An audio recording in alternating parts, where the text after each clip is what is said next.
hasil curiannya itu, membayar si pencurinya.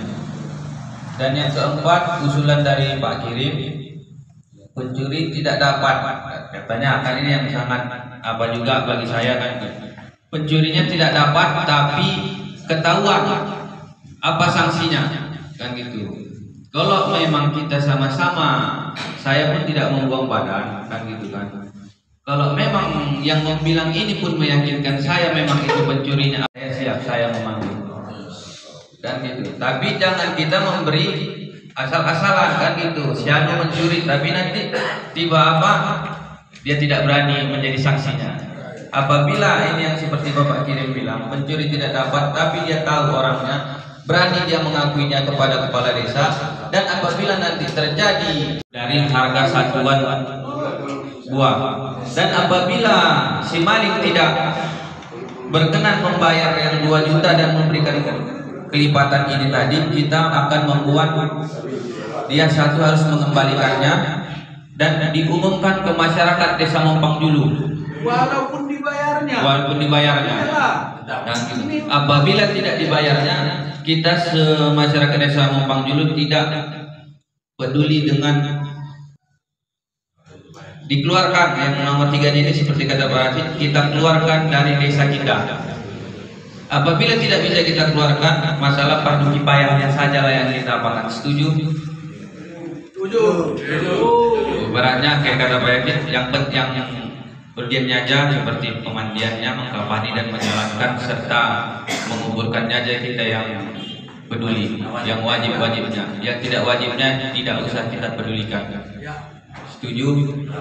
Dan untuk keperluan aset desa tidak boleh dimanfaatkan. Aset desa dan bantuan pemerintah dikeluarkan semua, stop. Aset desa. Untuk dia sendiri apakah ikut dengan keluarganya yang lain? Untuk dia sendiri saja. Keluarga aja. Kalau dia Bagi saya itu sendiri aja.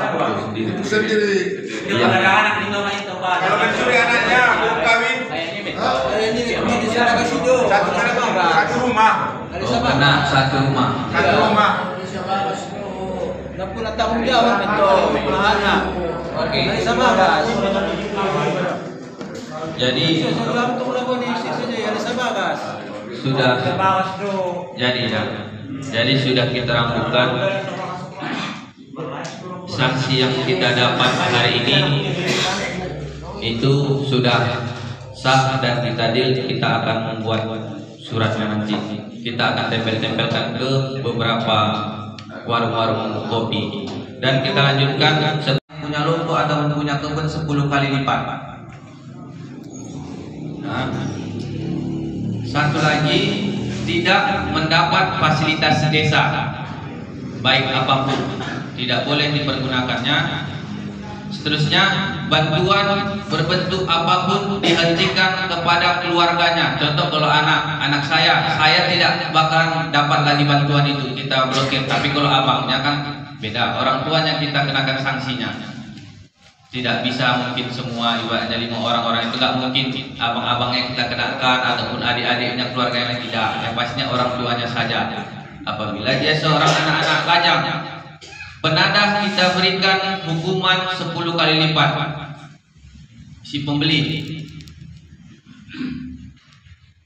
Untuk pencuri luar kampung seperti itu juga. Dan yang bagi kita di kampung sini, setiap apa yang dicurinya harus dikembalikannya.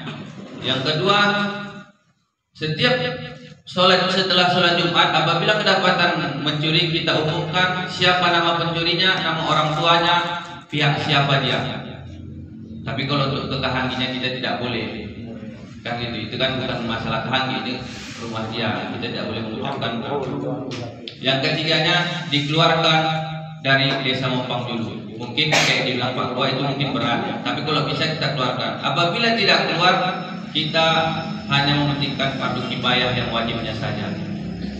Nanti kita dalamin lagi fardu kifayah seperti apa yang harus kita apain, apakah nanti ramalannya ataupun apa segala macam kita tidak apain kan gitu. Mungkin untuk masalah pencurian sanksi-sanksinya itu saja dulu. Kalau memang mau kita beratkan lagi nanti terjadi lagi, kita musyawarahkan kembali lagi. betul-betul bisa-bisa dia menjadi saksi. Oleh urusan fisika kan. Kan gitu. Kalau itunya lebih Nah, sampai dan sanksi tadi jadi kalau sanksi dasar 2 juta, 1 juta yang disiap. oke.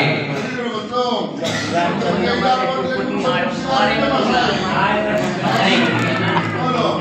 Jadi di sini kan terbuka jadinya.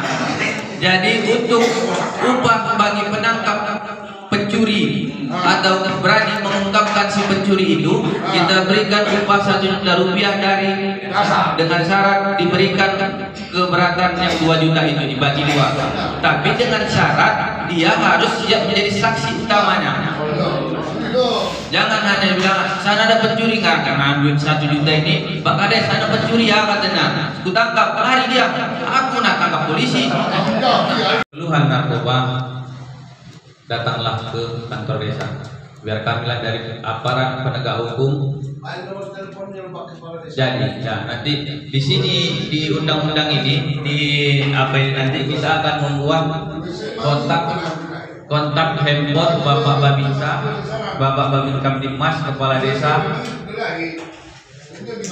Nanti kita akan buat di situ nomor telepon yang bisa dihubungi secepat mungkin, yang bisa mengatasi masalah narkoba ini.